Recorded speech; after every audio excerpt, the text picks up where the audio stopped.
नमस्कार मित्रांनो, स्वागत आहे तुम्हा सर्वांचे आपली संस्कृती या मराठी यूट्यूब चॅनलवरती। आजच्या या व्हिडिओमध्ये आपण भारतीय संस्कृतीतील एक महान योद्धा आणि अद्वितीय शक्तीचा धनी असलेल्या परशुराम यांची कथा जाणून घेणार आहोत। जमदग्नी ऋषी आणि रेणुका यांचा हा पुत्र केवळ शस्त्रकला आणि ज्ञानात पारंगत नव्हता, तर त्याच्या कार्यामुळे त्याला देवत्वाचा दर्जा मिळाला। चला तर मग परशुरामांच्या जीवनातील अद्भुत घटना आणि त्यांची गाथा जाणून घेऊयात।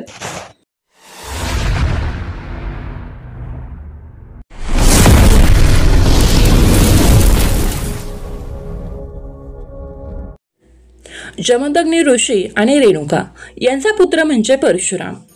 एकदा रेणुकेला नदीवरून पाणी आणण्यास उशीर झाला, म्हणून जमदग्नी ऋषी अतिशय रागवले आणि त्यांनी आपल्या पुत्रांना मातीचा वध करण्याची आज्ञा दिली।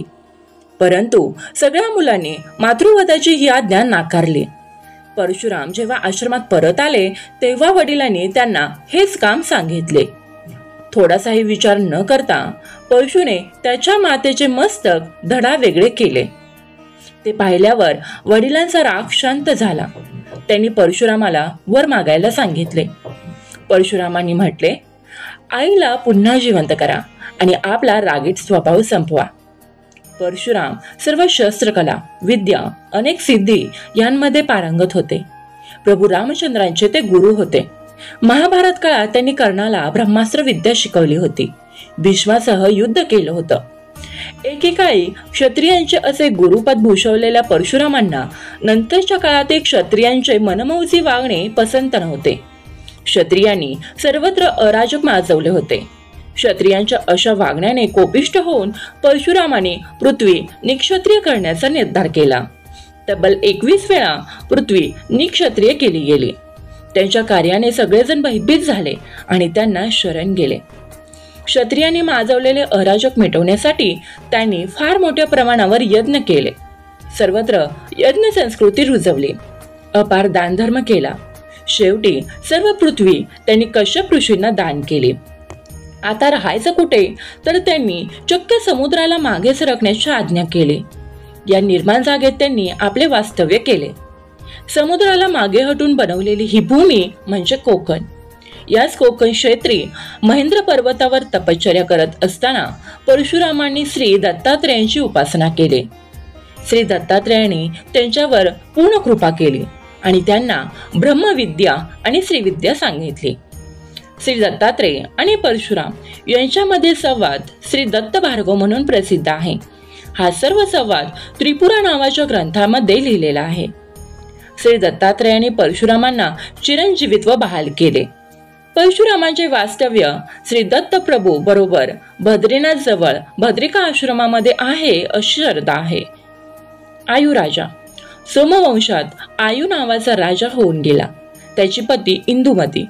विवाहानंतर अनेक वर्ष निघून गेल्यानंतर त्यांना संतान प्राप्ती झाली नाही, त्यामुळे ते दत्तात्रेयांना शरण गेले। दत्तात्रेयांचा त्यावेळी मुक्तियुक्त अवधूत अवतार होता। सह्याद्री पर्वतावर दत्तगुरूंचा वास होता। आयुराजा पत्नीसह दत्तात्रेयांच्या दर्शनासाठी आले तेव्हा त्यांनी दत्तगुरूंना तरुणी बरोबर पाहिले। त्यांचे मद्यपान सुरू होते आणि दोघेही धुंद झाले होते। परंतु या बाह्य रूपाला न बोलता आयुराजाने दत्तगुरूंची उपासना कायम ठेवली। अशी अनेक वर्ष केली। त्यानंतर श्री दत्तात्रेय त्याला प्रसन्न झाले आणि त्यास पुत्रप्राप्तीचा वर दिला। दत्तात्रेयांच्या आशीर्वादाने आयुराजाला नहुष नावाचा मुलगा झाला। चक्रवर्ती नहुष अत्यंत पराक्रमी होता। तो इंद्रपदे आरूढ झाला अशी त्याची कथा आहे। कार्तवीर्य सहस्रार्जुन कृतयुगातील ही गोष्ट। कृतवीर्य हा एक महापराक्रमी राजा होता। त्याच्या पत्नीचे नाव होते शीलधारा। याला 100 पुत्र होते, परंतु गैरसमजाने चमन ऋषींनी शाप दिला आणि याचे सगळे पुत्र भस्मसात झाले। कृतवीर्याला फार दुःख झालं। त्यांनी पुन्हा पुत्रप्राप्तीसाठी दत्तात्रेयांची उपासना सुरू केली। अनेक वर्षांच्या उपासनेनंतर त्यांना कार्तवीर्य नावाचा मुलगा झाला। कालांतराने कृतवीर्याने आपले राज्य त्याच्या मुलाला दिले आणि तो वानप्रस्थाश्रम स्वीकारून अरण्यात निघून गेला। कार्तवीर्य आता एकटा होता। राज्यकारभार कसा चालवायचा, राजविस्तार कसा, राजधर्म आणि प्रजाधर्म यांचं संतुलन कसं राखायचं याबाबत त्यांना प्रश्न होते. त्यांनी श्री दत्तात्रेयांची आराधना केली. श्री दत्तात्रेयाच्या आश्रमात पोहोचला तेव्हा त्यांनी त्याला निरुत्साही केलं, परंतु आपल्या वडिलांप्रमाणे तो देखील दृढ निश्चयी होता. आश्रमात दत्तगुरूंची सेवा करीत राहिला. एकदा तर दत्तात्रेयांनी त्याचे दोन्ही हात क्रोधाग्नीने जाळून टाकले, तरीही कार्तवीर्य तिथेच सेवा करत राहिला. त्याचा हा सेवाभाव पाहून श्री दत्तात्रेय त्याच्यावर प्रसन्न झाले. त्याला सर्व प्रकारचे ऐश्वर्य बहाल केले. योगज्ञान आणि ब्रह्मज्ञानाची दीक्षा त्याला दिली. यासोबतच त्याला 1000 हात प्रदान केले. म्हणून कार्तवीर्य हा कार्तवीर्य सहस्रार्जुन म्हणून पुढे विख्यात झाला. मित्रांनो, परशुरामांची कथा आपल्याला सांगते की कठोरता, कर्तव्य भावना आणि न्याय हे जीवनाचे मुख्य आधार आहेत. त्यांच्या कार्यातून आपण प्रेरणा घेऊ शकतो की आपली कर्तव्यपूर्ती आणि सत्यावर ठाम राहणं किती महत्त्वाचं आहे.